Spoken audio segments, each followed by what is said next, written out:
Yes, hello everybody. Phil Liggett, Paul Sherman. We're all set to go in the 2006 cycling season here on World Cycling Productions, and this is the 97th running of the race from Milan down to San Remo.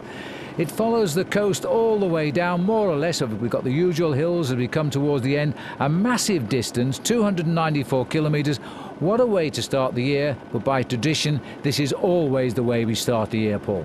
Well, over the last couple of years, they've tried to toughen this race up by including a number of little climbs down towards the end, and most recently the addition of the Cipressa is to try and take this race away from the sprinters. But it all starts really when the race comes down to the capos, Capo Berta, Capo Melle, Cipressa, and of course the famous Poggio down towards the end. If you're looking for an Italian favourite, Leonardo Bertaleoni, he rides for Team Cofidis. A lot of people think he's got the ability to accelerate away from the rest on the final climb of the day, the Poggio. And of course, Mr. Consistent Eric Zabel, the man who wants to win with the Arc-en-Ciel jersey, is of course Tom Boonen. Yes, and Alessandro Patacchi, all eyes will be on the winner of this race a year ago, Ali Jet. And Zabel, of course, is lead-out man these days. 9:30 as we're in the southern part of Milan here now, as we head the long journey away.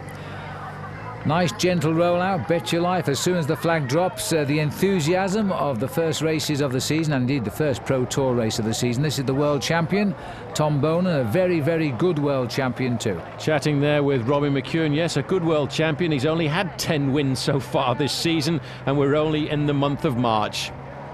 Yes, you can't beat that. Shades of Sean Kelly, I think, who at one time came to the start of Paris-Roubaix looking for his 15th win of the year. And Sean, of course, was one of those big-time winners.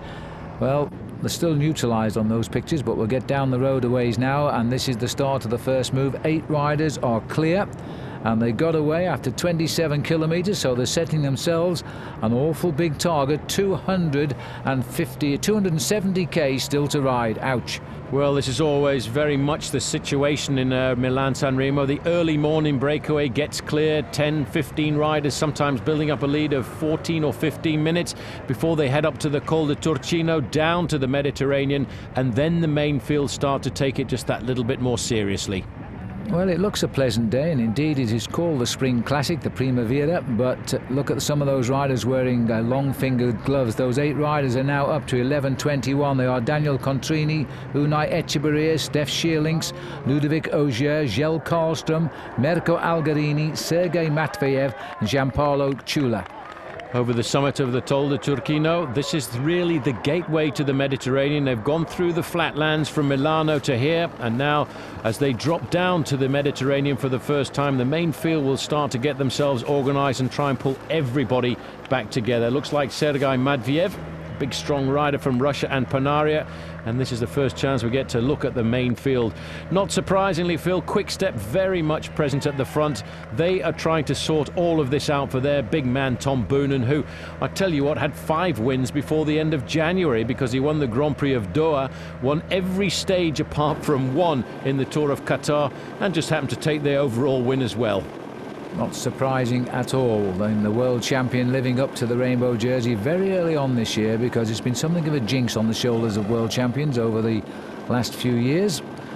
The Guelia, scene of quite a famous race which takes part in this region later in the year, much later in fact, as the field here now continues to be dominated, but the breakaway is not running away with this. It would be highly unlikely that it will succeed all the way to the finish.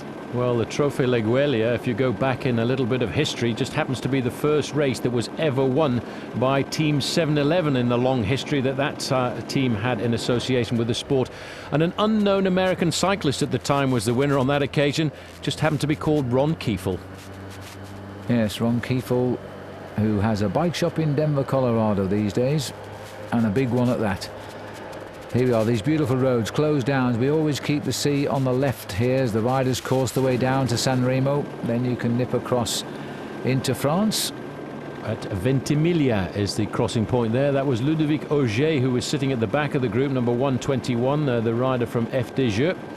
And I think most of these riders know the way the race unfolds, Phil, as they get down towards the end and we get to the series of capos, that the main field will start to whip up the pacemaking. There's two teams here very keen on keeping it nice and fast.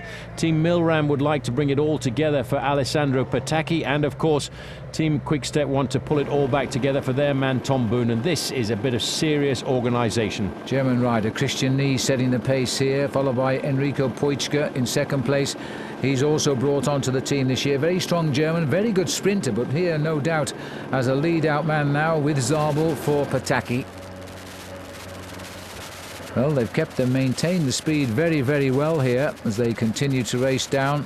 And number 77 here is the Cofidis rider, and that is Steph Sheerlinks.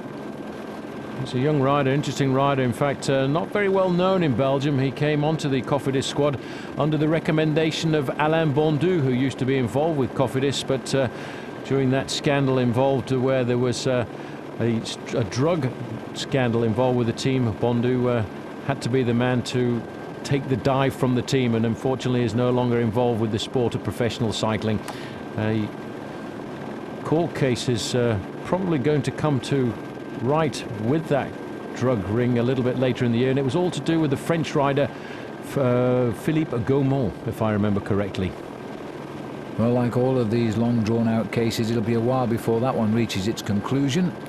One of the riders involved in that is the British rider David Miller, and his suspension ends just before the Tour de France this year, so it's likely he will ride the Tour if he gets a contract, of course. This is the breakaway, still working very hard, and the message has gone out to the sprinters now. If they don't start to close it down, they're going to have themselves a problem, because it is getting up rather into unmanageable proportions here. Once we get down to the little capos, though, that's where the race has got to turn the screw. Yep, but that's when it starts to get very difficult indeed. Capo Berta, to me, is always a real start of the aggression, and then the riders have got that very rapid succession of climbs. Capo Berta, Capo Melle, Cipressa. Cipressa is normally at around about 25 kilometers to go, where the race starts to split up, and the 150, 160 man lead group can very often get trimmed down to a small group of 30 or 40, and from that group we are surely going to see attacks come once we come down to the very famous Poggio, which Eddy Merckx used on 7 occasions as his launch pad to victory. Well, we're right on the edge of the Ligurian coast here right now, and it is Team Milram who are going to feel pretty confident here. They don't know how Alessandro Patacchi is going. Today's the day to find out, of course, if they can lead him to the line, but also McEwen is in here, and so too is Tom Bonen, and so we're going to have a real shoulder-to-shoulder battle. Traditionally, this race can be won on its own. Riders have got away in the past and won, but usually they manage to claw their way back into contention as they climb the final hill of the day, the Poggio. These are still the 8 men, the same 8 men who set the pace earlier on, and they've been away for an awful long way, and at one stage got themselves over 10.5 minutes. Well, actually, just talking about Alain Bondu a few moments ago, Phil, I used to race on the same team as Bondu, La Redoute, and he was in the early morning breakaway one year in Milan-San Remo, and it succeeded, and he actually crashed on the first corner of the Poggio and ended up finishing in second place to a man by the name of Marc Gomez, who actually never did very much more in his career, but at least he won this race. Yeah, I was commentating on it live at the time, and I remember Alan falling, which was a great shame, because I'm sure he would have won that race. Still, Marc profited from that, Gomez. Well, 2:18 the last time check, and still the pace is on here now. A lot of work being done here. This is beckoning now. We're going to see a rip-roaring last half of this race as they head into the hills. Well, it's 2:18, and that's down from 11.5 minutes, and seriously, Milram all over the front end of this group. The big advantage I think they've got is there are 2 or 3 teams that really would like to try and pull all this back together, because if Milram or Quickstep fail, I'm pretty certain that Davide Monlotto will send a couple of riders to the front, because Robin McEwen is always the kind of guy who can come up with a win in a race like this. Echeverria, this is Unai, not the sprinter David, at the front at the moment. And remember, they got away at 27 kilometres, so they must be feeling the pace by now, because the speed, as always, is quick. There's all the names for you. Daniela Contrini in there too, Jelle Karlström. Allegrini is in this group as well for Team Panari. Panari have made the move here. They've got 2 riders in this leading group. There's Staff Shearlinks for Team Cofidis wearing number 77, but there's a lot of pressure on the front of the main field. Alessandro Cortinovis doing the work there for Team Milram, and somebody pulling off there from Crédit Agricole. Didn't quite grab who it was. Well, that was a quick stop here. We've always got the Mediterranean here on the left-hand side. A lot of work here being done by Cortinovas. He is the sacrificial lamb for Team Milram here this afternoon. He is absolutely burying himself, and I think the man in there for Team Quickstep is also Wilfried Kretschens. They will ride together almost as if they were on the same team until a little bit later on, and they've reduced the deficit that they have on this leading group of 8 riders, because once we get to the capos, the series of very difficult climbs. I'm trying to see that. In fact, it looks to me as if that's the leader of Crédit Agricole. That could be Francesco Bellotti. It certainly was number 81. I didn't see why he was stopping. It's amazing how, in fact, Crédit Agricole have made their team fully international these days in searches for victories. Not just the French team it was with a sprinkling of English speakers. But that was Bellotti, and I don't know what his problem was, but he's going to have a job catching up today, because the field is flying. They're really moving down this coastline today. It's over, as we say, almost 300 kilometres, yet they're going to do it well inside 7 hours, which is incredible.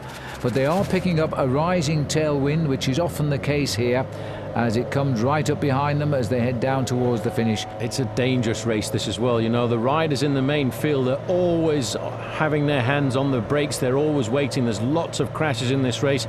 Everybody is nervous. It's the first real major rendezvous of the season. And I know in the past I've heard stories of riders who've got to the end of Milan-San Remo and they've actually worn out a complete set of brake pads. Last man here, Thomas Dekker, who's tipped to be a star for Rabobank in the immediate years ahead now. He's a tremendous bike rider, gets a full chance on the top team now. Yeah, just coming off a win at Tirreno Adriatico. A lot of people are tipping him as being the next great star for Holland. I don't think he'll have too much to say here in Milan-San Remo. I think he'll be more likely to look after the rest of the team. Well, this is Unai Echeverria, 113. Daniel Contrini as well, riding for the LPR team. This is a team that got into this event as a wild card. He's just on the far side in the dark black jersey with a green helmet. Yes, that's the team of the Russian rider Dmitry Konishev. And I'm not sure whether he's racing or not this season, because he keeps retiring and coming back. But eventually that's the team he will be in charge of. There's the peloton, all massing. No news on anybody abandoning. It's very rare. This team goes all the way. Great training miles, as well as for those riders who are out to do well, like the sprinters. And there's always the opportunists, because Contrini here, he's certainly one of those. He favours a small breakaway. He's had his moments in his career.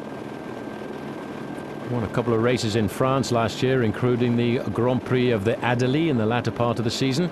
He'll be happy to get into a move like this, but I think most of these riders now, just Phil, looking at them, they're going through and sharing the pacemaking, but I think they pretty much know the writing is on the wall, because they know how fast the main field can ride down these roads.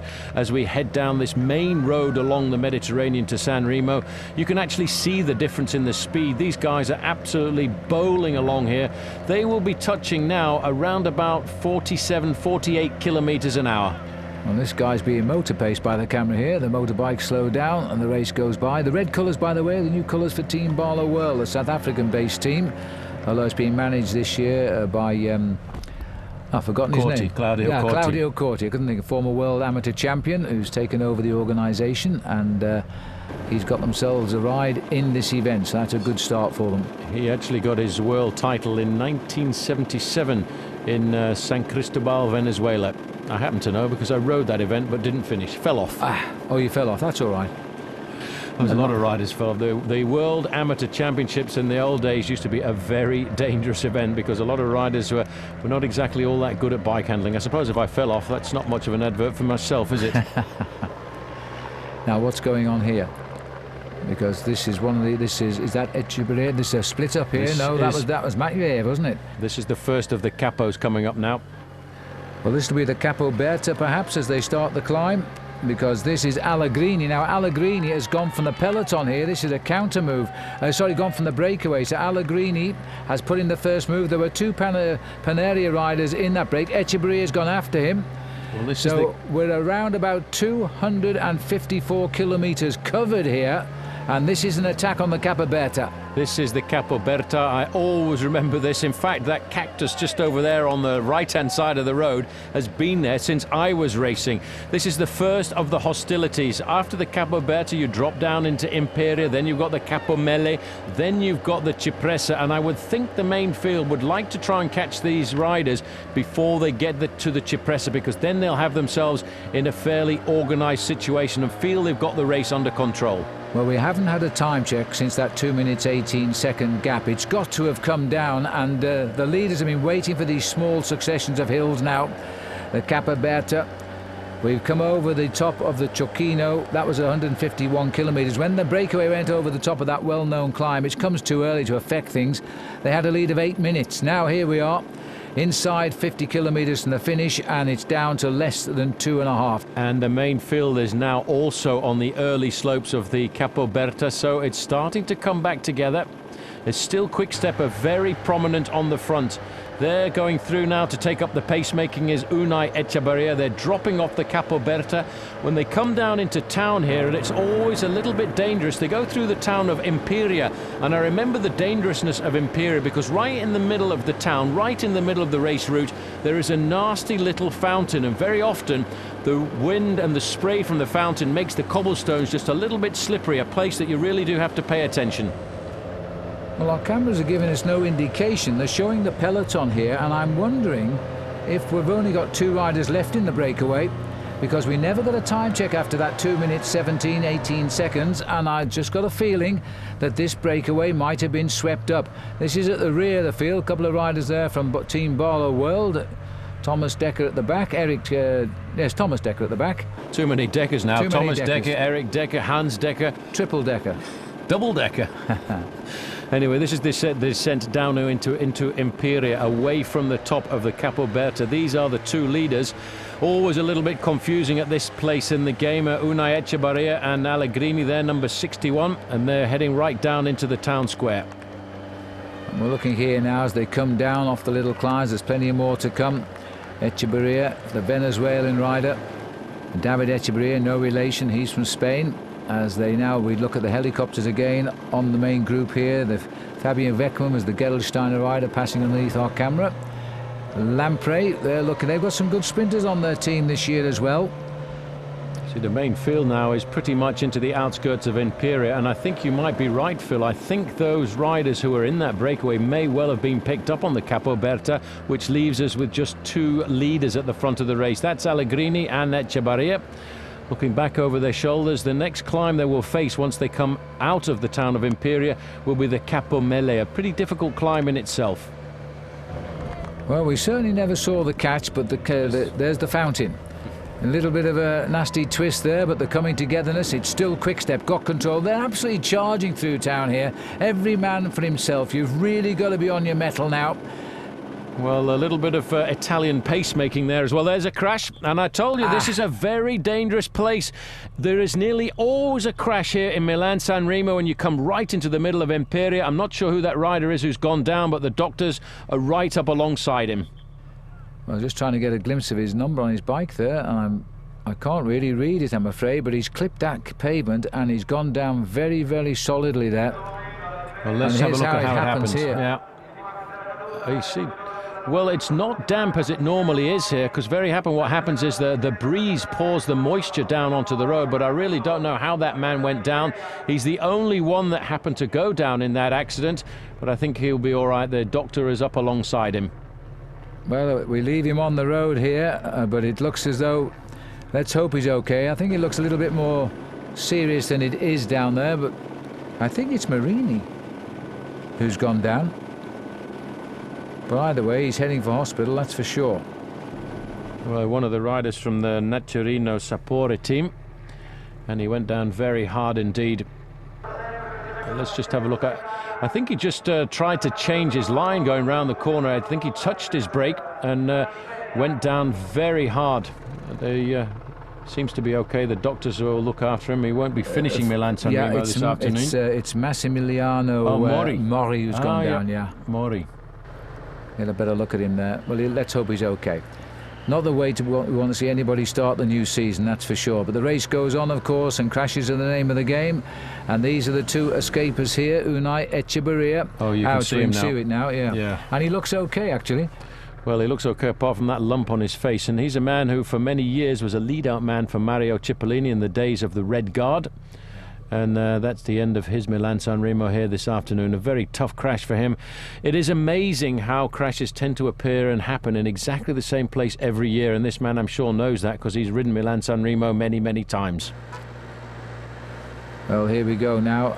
And now, are we looking here at the remnants of the breakaway? Yes, we are. So they're still there. They're still surviving. These 6 riders have been left by the 2, but they're pulling the yellow neutral service car out. That would be an indication to me that the main field are not too far. In fact, they've caught Allegrini there. So we're looking at a slight regrouping here. 2 riders have been lost because we're now down to 6. Now, have we got back Echeverria? That looks like him just in front of Allegrini, but there were 2 riders here. There's 2 riders missing. Yeah, you're right. They are back in the group. So the riders have come back together again. The confusion back there meant that we didn't see the catch, but the 2 breakaways are here. 2 riders have been dropped from the breakaway. Not too sure which 2. One of the Panasonics, so Sergei Matveyev has gone backwards. Yeah, must and have been somebody Matveyev. else. Matveyev will be one man missing, and the other rider, I think, is the Cofidis rider, Stav Shearlings. Right, so that's established that. They're not telling us a lot, are they? So here we have the leaders now, 6 of them clear, and the gap is not huge, but it's big enough to keep going. We're getting in towards the last 30 kilometres of the race, and the way they're looking over the shoulders, just maybe they know the field is coming up. Well, they're looking back to see if the referee's car is behind them, because they will know that if the referee's car and the neutral service vehicles are pulled out, then more than likely they're about to get caught. 191 there is Paolo Bettini in the golden helmet. Olympic Games gold medalist from Athens, and I wonder if today he's going to ride for himself or whether or not he's going to try and dedicate himself to the team leader, the world champion on that squad, Tom Boonen of Belgium. Well, we'll find out in the next 30 kilometres or so, because that's all that remains of Milan-San Remo. We've had just that one breakaway of 8. It got away after 27 kilometres. It's down to 6, and it doesn't have a very big lead right now. The field seem to have this race once again back under control before we start the hills towards the finish. Well, we should now be trying to set ourselves up, I think, for the next big climb of the day, the Cipressa. We've still got Quick-Step doing a great job of work on the front. Cipressa is a climb when you come out of town. There's a right-hand bend, a very narrow right-hand bend with buildings on either side. It's very difficult immediately that you start, and very often we see riders just tailing off the back as soon as we start that climb. These are the leaders. Echeverria now has gone to the back after his attempt at breaking away. Still only the 6 of them. The red jersey is Gianpaolo Ciulla for Barlow World. This is the field at the back again. I often feel this motorbike gets a little bit too close. It's almost guilty of pacing the race here. It's not the rider's fault. The responsibility is for the motorbike to get out of the race and not be in contact with the riders at all. That's Goraz Stangalai from Team Lampre in 2nd position. You see, you have to be attentive here in Milan-San Remo. All this traffic furniture on the run-in on this normally very busy Riviera road. Everyone coming back together now. They're now starting to line themselves up for the right-hand turn. That motorbike should definitely not be there. He's right in the middle, and the Rai seem to get away with an awful lot here when it comes down to filming Milano-San Remo. I'm absolutely so. You see, even the riders are not happy. They're getting their arms up, starting to gesticulate. They complain about it. Quite dramatic. 16 seconds, that's all that's left. Oh, well, it's nothing, and they are the 6 riders we thought they were, but now comes the counter-attacks yet again here. These are the leaders about to split up once more, the strongest to survive, up onto the dizzy heights. Well, this is the Capomelle. That's the climb after the Capoberta. They drop off this one, and then they will start the Cipressa. Here you've got Allegrini trying to whip it up, followed by Contrini. Ooh. And I tell you what, you can see their pain all over these riders' faces. They know they're going to get caught now. The main field are boring. They're looking over their shoulders. A couple of riders have sat up from the group of 6, because I think if we could just see back down the road, we would see. You can just see the main field coming across. Just saw the face here, the rider in black, Daniele Contrini. He just about expired there.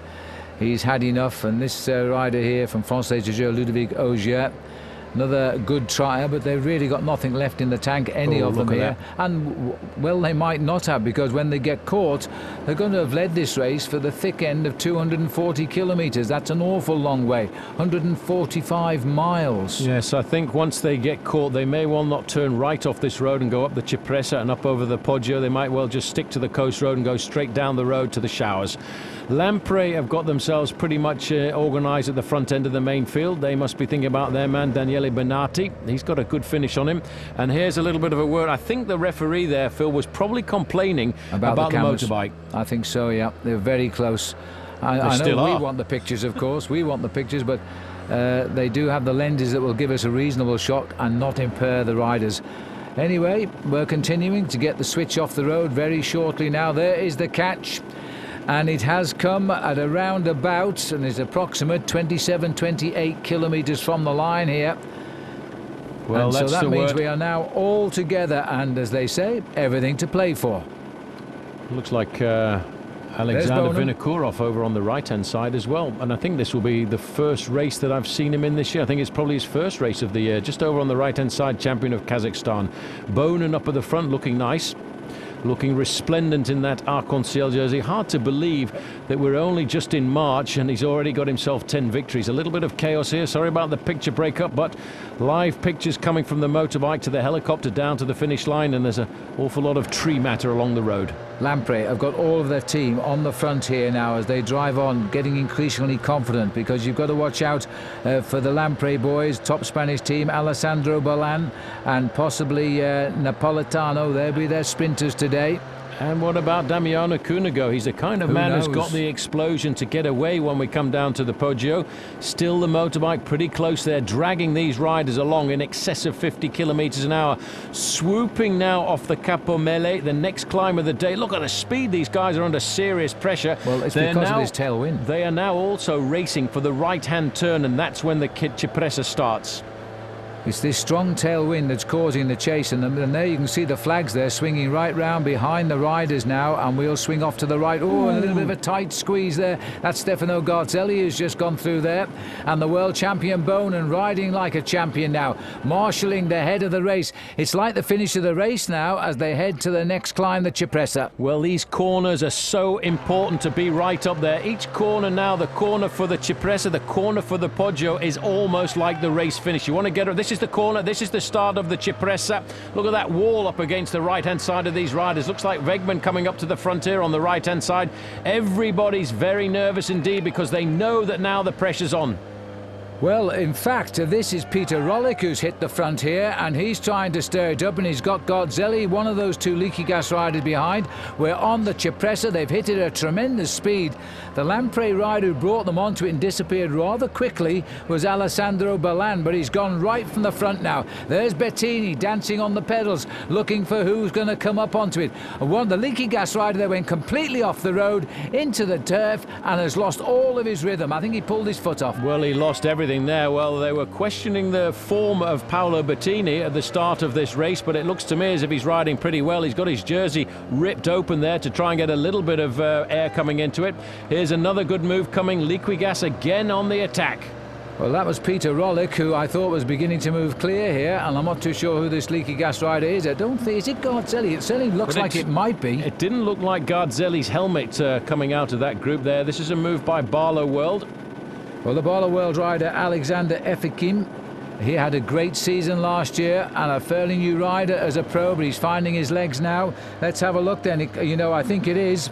This is Stefano Garzelli who's come up. He may have changed his crash helmet. Well, as this he now, is the move. This is where he joined, and this is a huge move by the former winner of the Giro. Well, that's a very good move. I think he looked a little bit confusing to me there with that headscarf he's got on, but there you could just see the big cat on the top of his race helmet. There's Bettini in the golden helmet. I can't see at all Tom Boonen. He seems to have slipped back a fraction.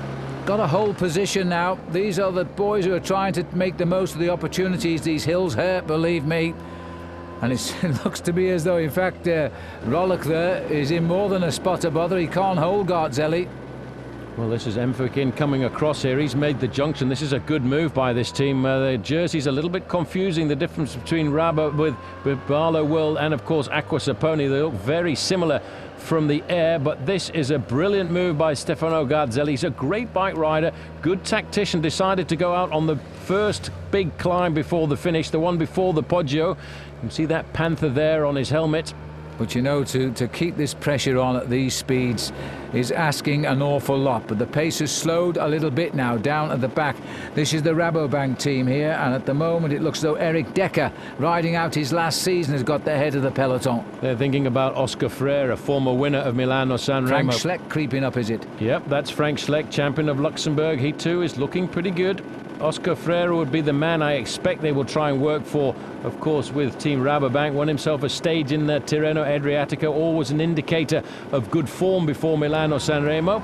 But Stefano Garzelli, I think the only thing he can hope for here, Phil, is there's going to be a little bit of a split, and a group of 8 or 9 riders comes across. Massive effort here by Garzelli, riding superbly, but they're having to hold the whole field off at these speeds. I can't see it's possible.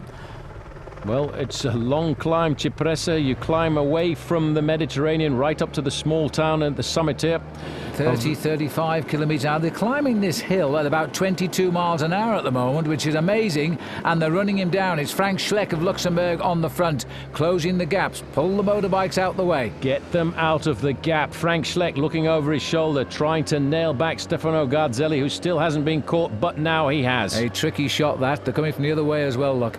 As here we now, Gerolsteiner back on the front here. This looks as though it might be Maletti who's got himself to the front, replacing his teammate and riding away.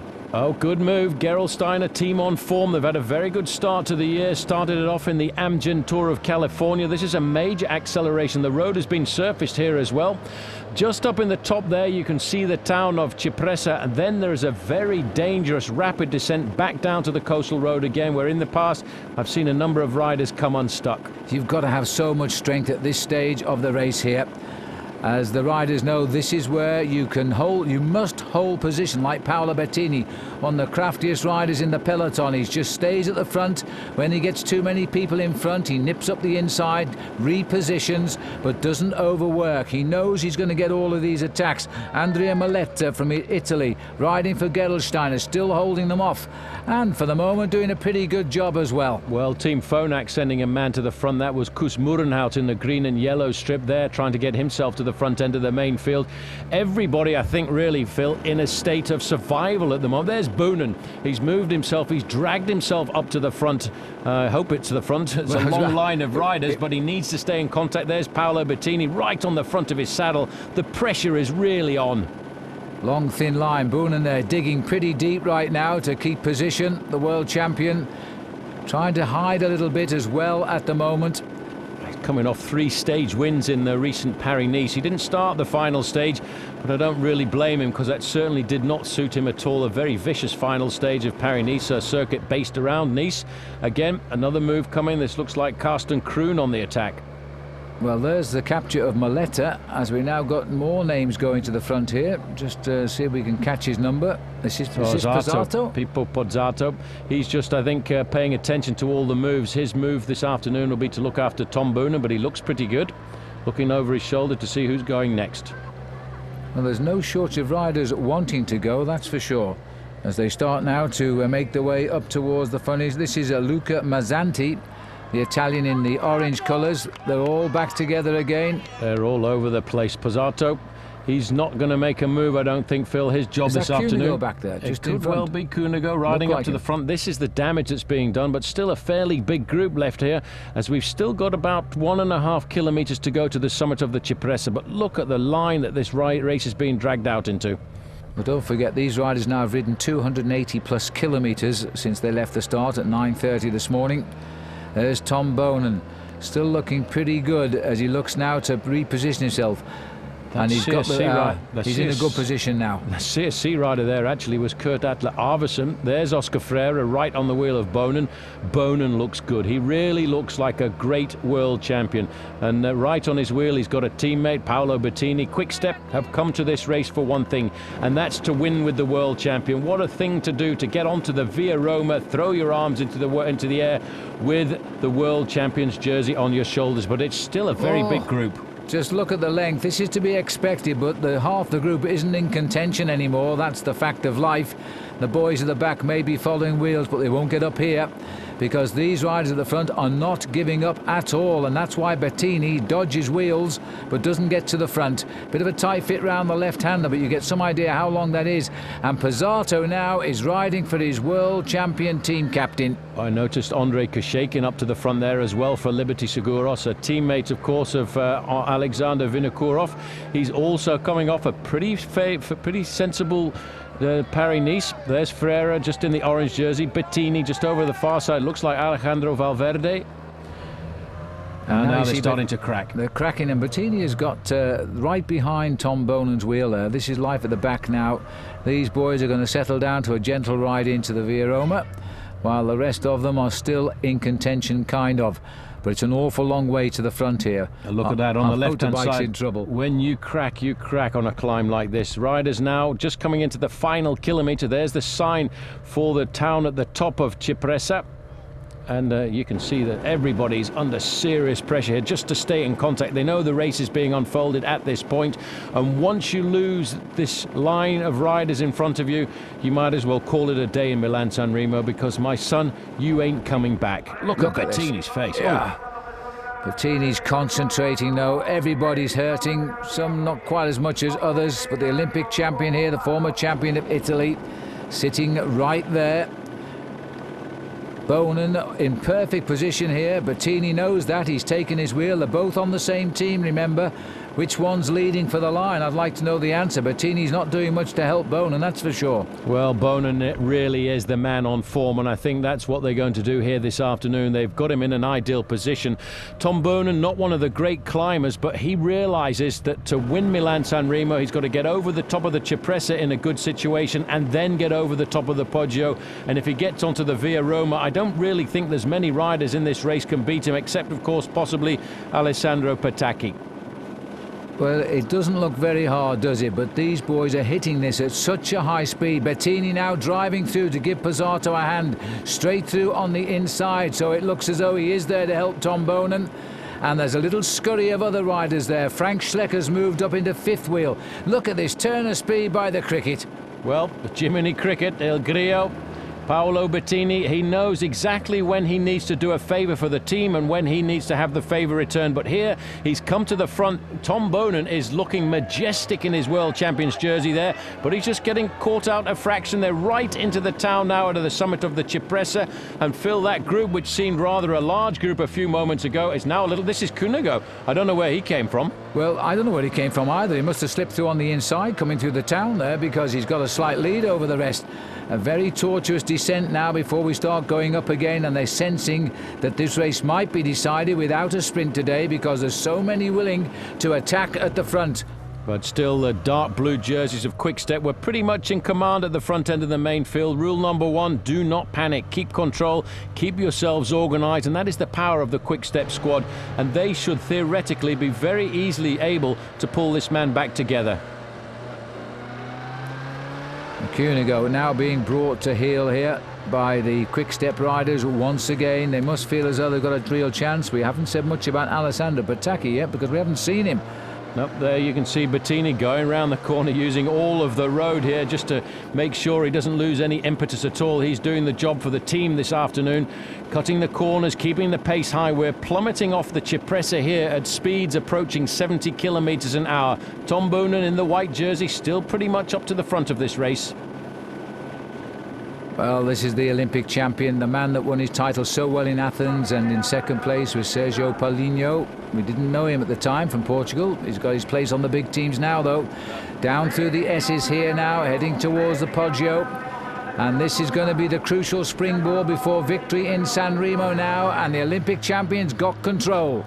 Well, he's on the front, but I tell you, that motorbike is certainly getting into the way of the riders much too often for my liking. It's taking the speed up at the front end, but it can also be very dangerous, because these guys don't want to use their brakes going around a corner. And the technical corners on descents like the Cipressa and the Poggio, the bikes can actually get around the corners faster than the motorbikes. Well, if racing's going to be like this all year in 2006, we'll be happy enough, because after we caught those 8 riders, everybody, it appears, wants to mix it now. Nobody can get away. The big teams are trying to get control. The obvious winners should come from Quick-Step. They've had control of the head of this race for an awful long way. Well, Paolo Bettini back onto the Mediterranean coast road now, is looking over his shoulder, wants to see the position of the big man in the white jersey with the rainbow bands on it, and that is the jersey of Tom Boonen. Boonen looks nice and comfortable, but look how long this race is snaked out on the side of the Arrière Pays here, not too far away from San Remo. We're going to get down onto the flat, and the riders will then face around about 10 or 12 kilometers before another right-hand turn away from the sea, and that is the Poggio. Paolo Bettini using his body weight to get round those corners, taking a perfect line down. Nobody challenging him as he brings the race down to ground level again before we go back. The Poggio will bite at these riders now, and it should split this big field up. There's Alessandro Patacchi now trying to get in on terms as they swing onto the coast road, and it is still the golden helmet of Paolo Bettini who drives on in the hope he can deliver Tom Boonen to the finish. Well, in the week leading up to this race, the question in the Italian newspapers was Paolo Bettini going to ride for himself, or was he going to ride for the world champion Tom Boonen? I think here, Phil, he's actually given us his own answer. Just trying to work out who this Milram rider is here, who's certainly not afraid of sharing the pace. He's the only one we've seen. He keeps looking for the whereabouts of Patacchi. We've seen him briefly. He's up near the front somewhere as we've got a big attack here, and it's going from Phonak. And that rider who's gone there, I think, is Murenhout. I'm not used to seeing him in Phonak colours. He's normally in the Rabobank colours. Well, Kus Murenhout, a very good rider. Looked as if right on his wheel it was Frank Schleck about to take up the pacemaking. If we could just look back, it is Frank Schleck. He's made the junction. They've got a little advantage here. There are 4 riders going clear. There's a rider in there from Quick-Step. That's Guido Trenti. He's an American by license, but of course he doesn't speak a word of American. Well, he'll be in there, and he will, I think, try and also defend the chances of their big man Tom Boonen. He won't work too hard in this group. You see, he's let the gap go there. He's tried to slow it down a fraction. The main field is around about 150 meters behind. And the 4th man to make that split, Vincenti Reins of Case d'Apan, who's just got onto the back. 4 riders clear. I hope that car's not planning on coming out of that junction as the riders go by. The champion of Luxembourg setting the pace now. That's Reins. This is Trenti. And the other rider who made the move is Murenhout. He's just about there now. He's trying to recover. Is the gap here? Yes, it is. Now, this is an interesting move. I think you're right. Trenti's not going to endanger anybody here.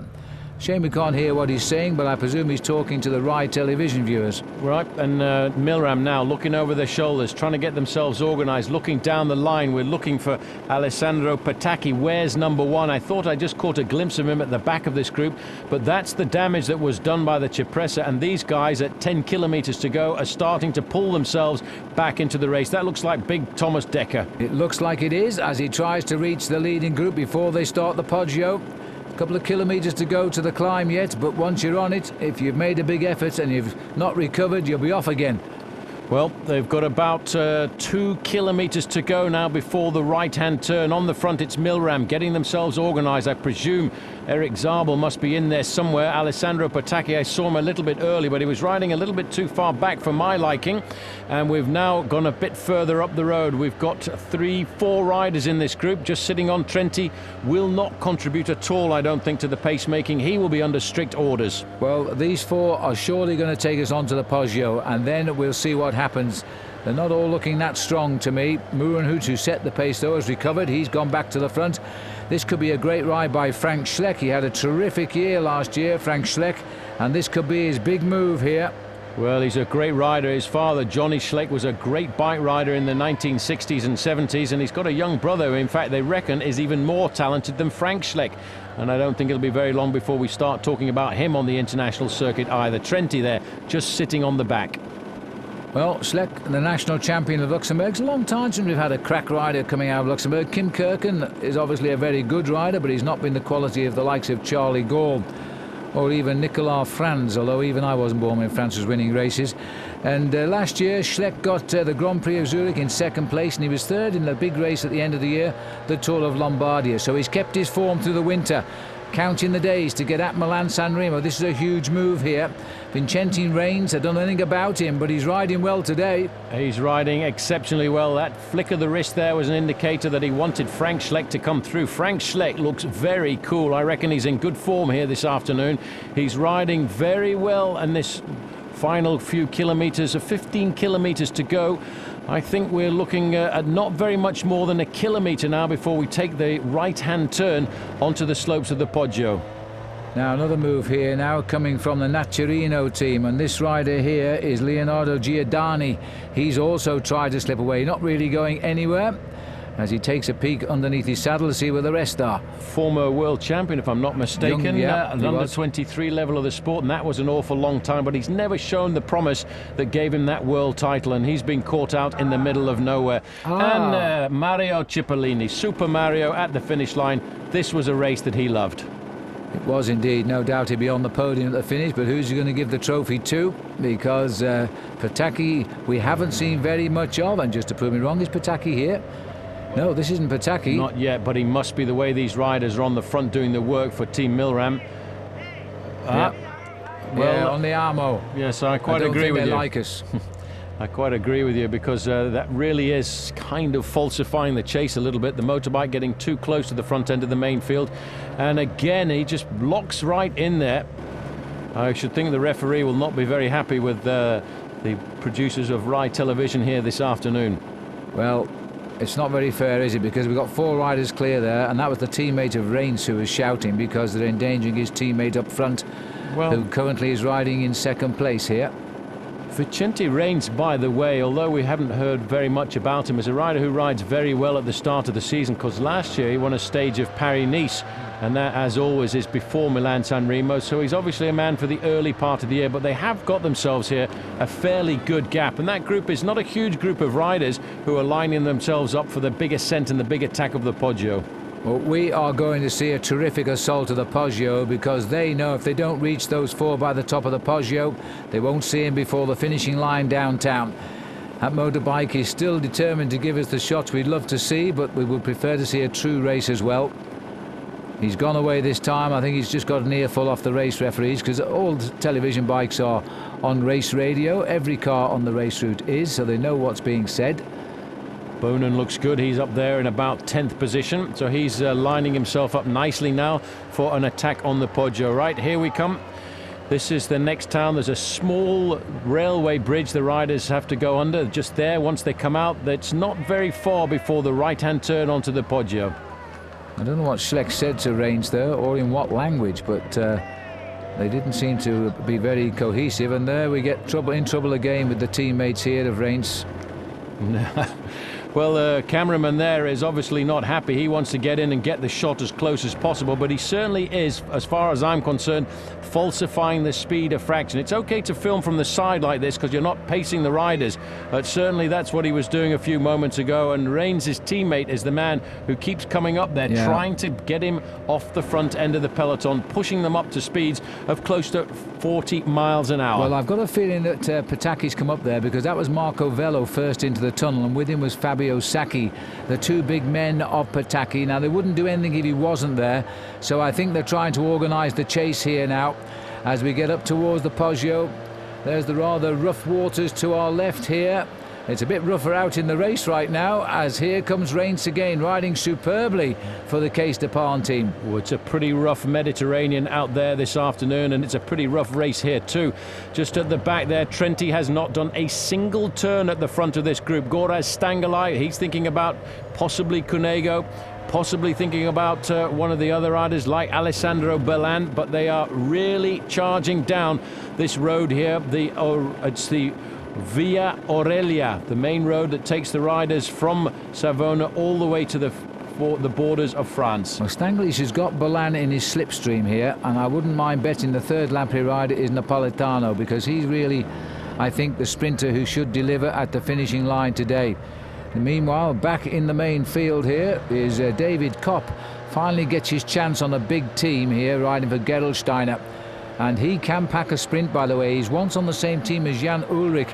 He left the team because he wasn't being given the chance to win races.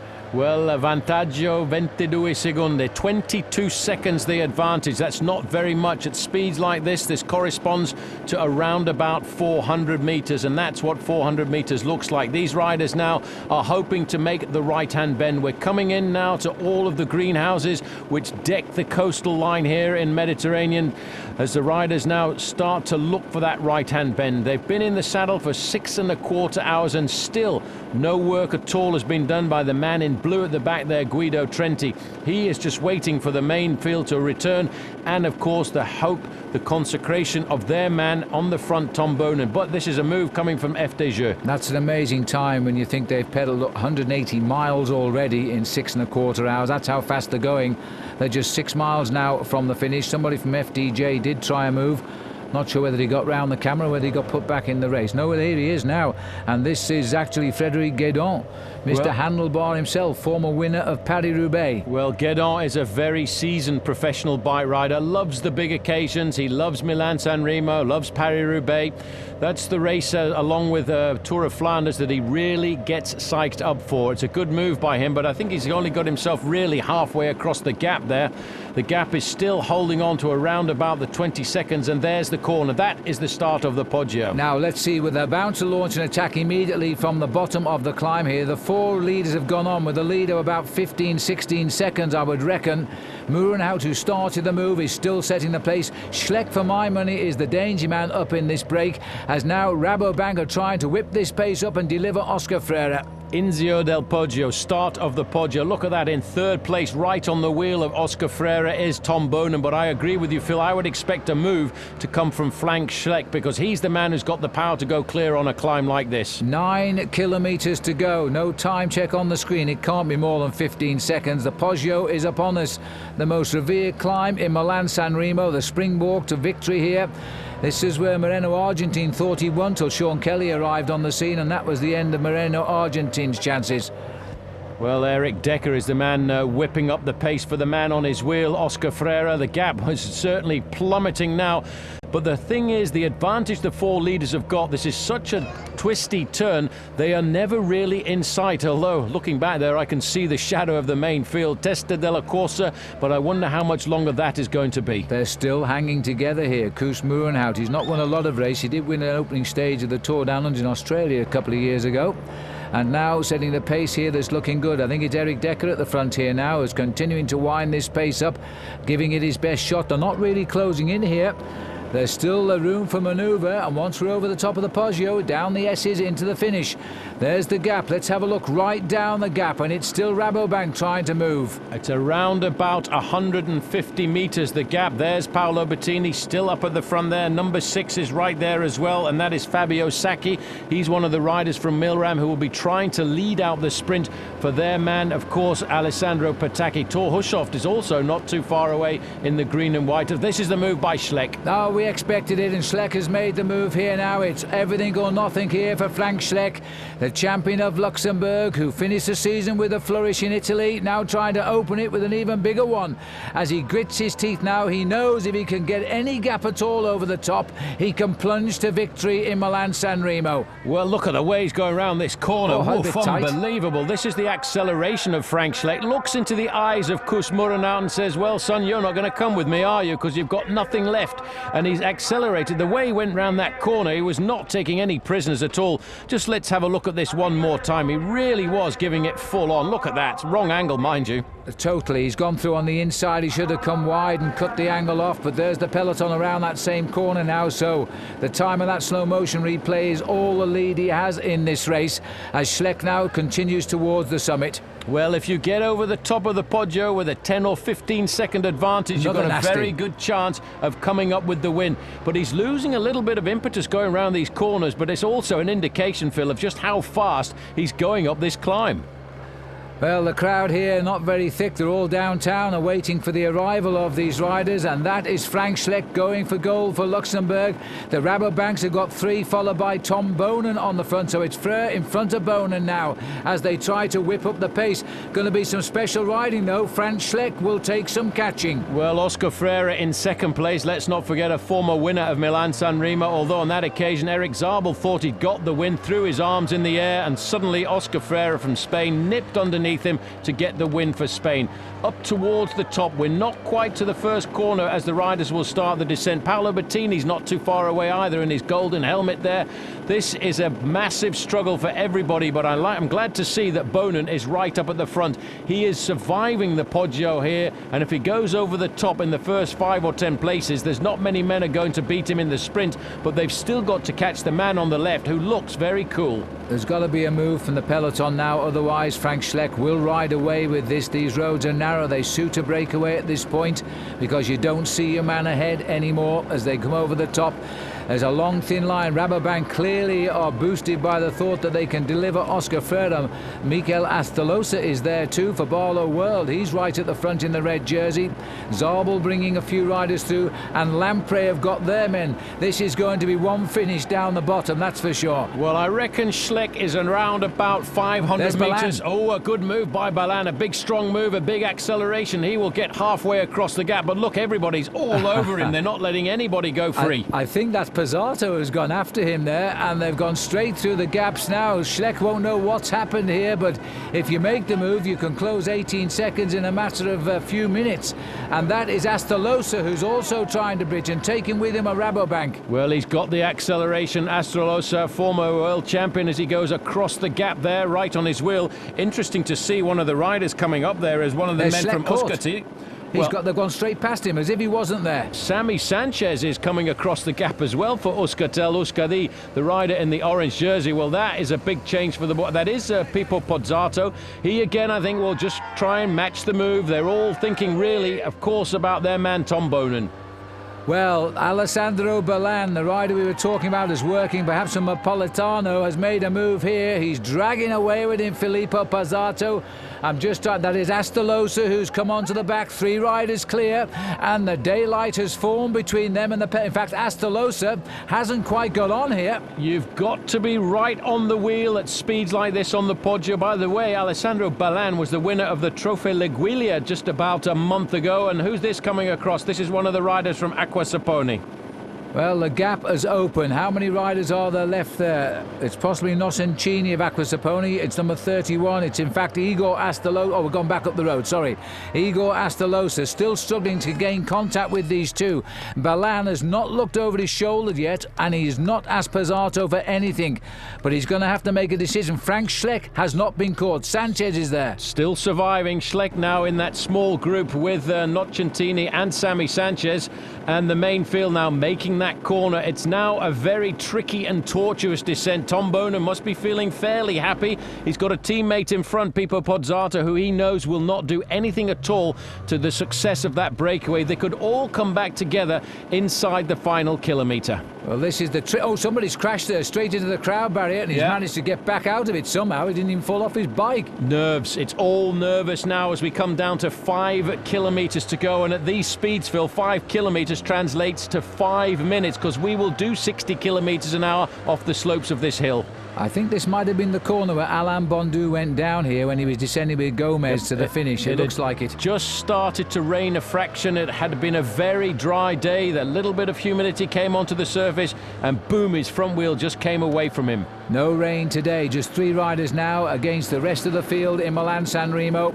And those 3 riders, Balan made the move, Pozzato jumped on it, Astolosa's had a bit of a problem getting across, but I think he's there now. And the field being led by Milram, because Tom Bonen's team won't chase now, Pozzato's there. Number 1 is second in line, and that is Alessandro Patacchi. He's got a man in front of him, one of his teammates. He's followed there by Tom Bonen. He will be now thinking about getting a win in Milan-San Remo for a second time. It's a race that all of the sprinters want to win alongside Paris Tours. Well, these are the S's off the Poggio, and it's remarkable the way these riders with such skills don't fall, that they just snake the way down these speeds. Not a lot of change of position in the peloton, I'm afraid now.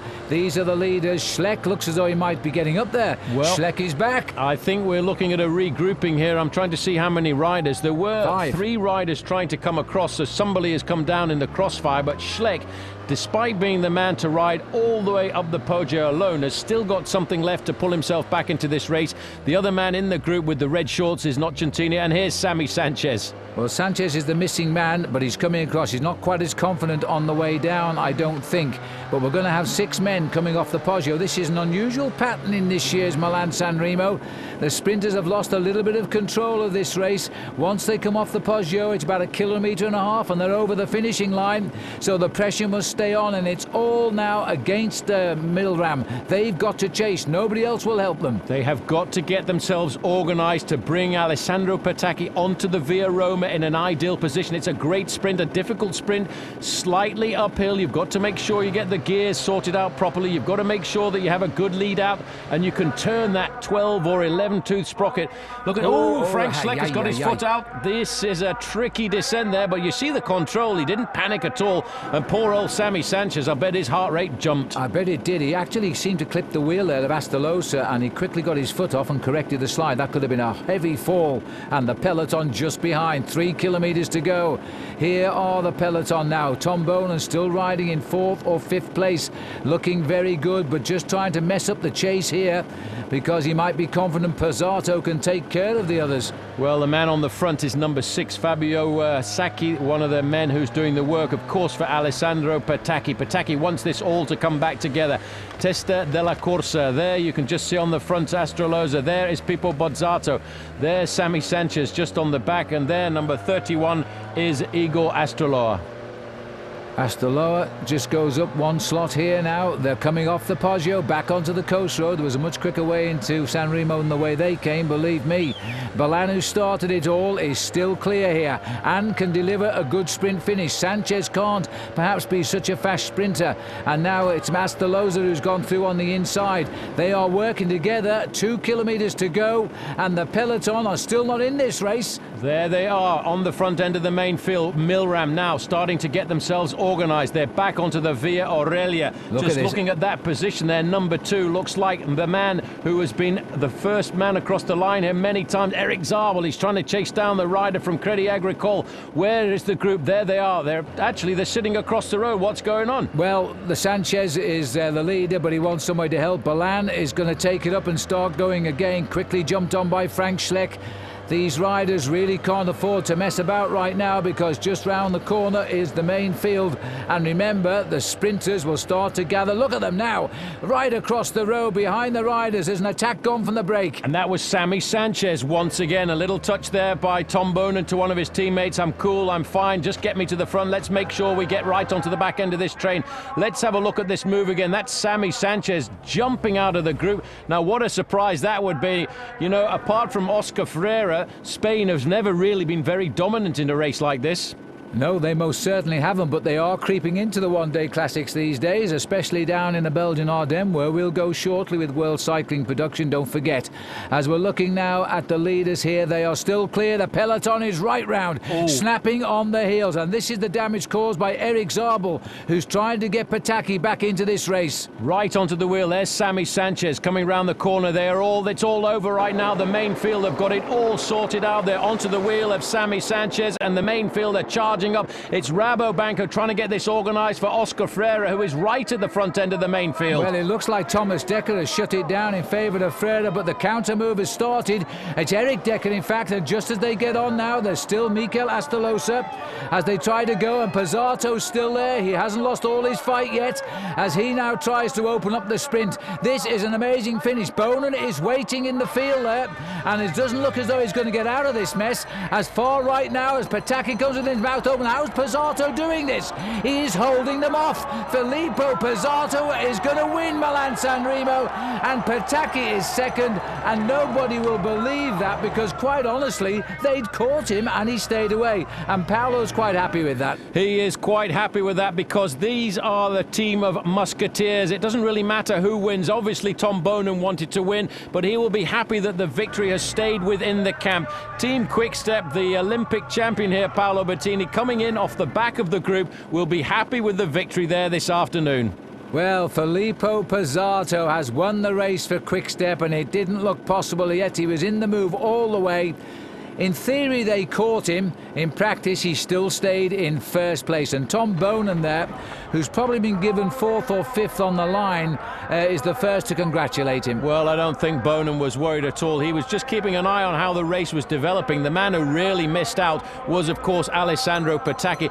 This is the move. Pizarro was really doing a great job of work looking after everybody. He matched every counter-attack that went. That was not Centini in the red jersey who tried to go. Then the kick went past there for Filippo Pizarro.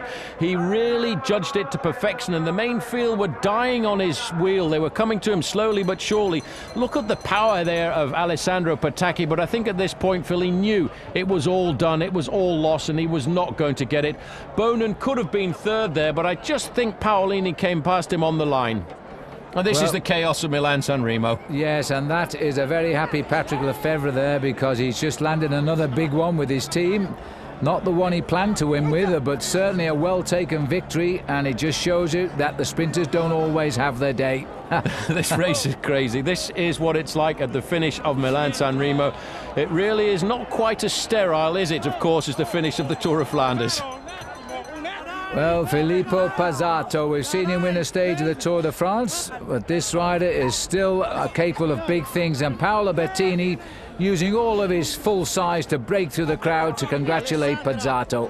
Well, this guy is real class, Phil. Look at that. He has time to look over his shoulders. He knows he's got the win. This photograph here will go down on his sideboard for many years to come, because the Via Roma is a beautiful place to win. Well, Pataki there finally having to do with second place, kicking himself now, of course, because he did get through best of the sprinters, but there was one man didn't quite get caught on the line. And so Alessandro Pataki will have to be content with second place. Not a bad defence of your title, I don't think. Absolutely not. And Tom Boonen, I think, will be fairly happy. Although he didn't win this race, at least they kept it in the family.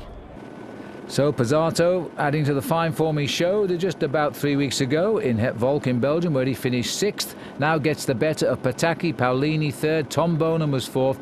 Napolitano, the man I think Lampre were working for, delivered in 5th place, and Oscar Freire was in 6th place, with Stefano Garzelli finishing 7th, and Milan, who caused that split, still hanging on to cross the line in 8th place. Is this the face of 2006? We're going to find out. There's Graham Watson, our cameraman of the year, in the centre of the shots with the balding head. He got lots of shots of Pizarro. I don't know why he's bothered about this one. Well, that was a great move. You know, it just goes to prove one thing about a move like that. You should never give up. You should always hope. This man won the race today because he rode defensively for his team. They were in the powerful position of having 1 or 2 cards to play with, Paolo Bettini and Filippo Pizarro, congratulated there by Super Mario Cipollini himself on the right-hand side, freshly into retirement, and sadly enough, having probably one of his worst injuries this winter, breaking his leg in a skiing accident. Well, he looks okay there. So there we have it. Milan San Remo is done and dusted for another year, and I think you'll agree with us. It was a great race here. There is Pataki. He was 1 place higher a year ago. Paolini, always a good finisher and always up there, but never quite the winner. There's the full result. 6.5 hours for 294 kilometres. What a result. Well, Mario Cipollini knows all about it. Looks like he's just flown in here in his small fixed-winged aircraft, I think. Well, actually, this is the second time that Luca Paolini has finished 3rd in Milan San Remo, because he finished 3rd, I think, way back in about 2003. One day, I think he may well come up with the win. So, a win then for Filippo Pizarro. Hope you've enjoyed the coverage. What a season in front of us, and we'll see you throughout 2006. Goodbye for now.